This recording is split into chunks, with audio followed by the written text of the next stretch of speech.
Vi vil gerne bevise, at f mærke af x er lige med a ved en lineær funktion ax plus b.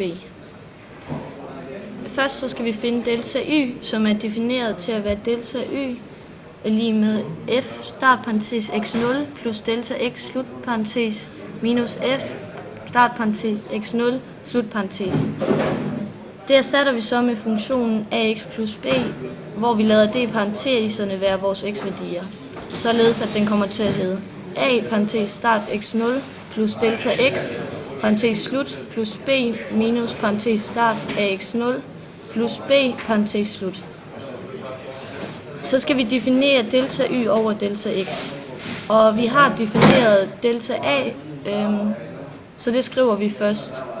A parentes x0 plus delta x parentes slut plus b minus parentes ax0 plus b parentes slut. Og det skal så sættes over delta x.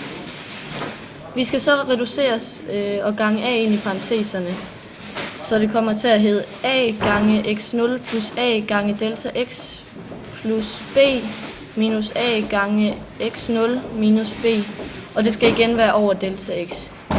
De to led ax0 og minus ax0 går så ud med hinanden, og det samme gør plus b og minus b.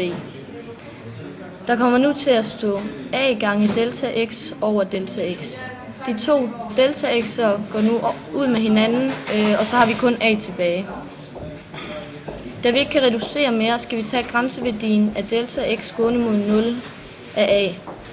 Det må så give a, da vi ikke har nogen delta x'er.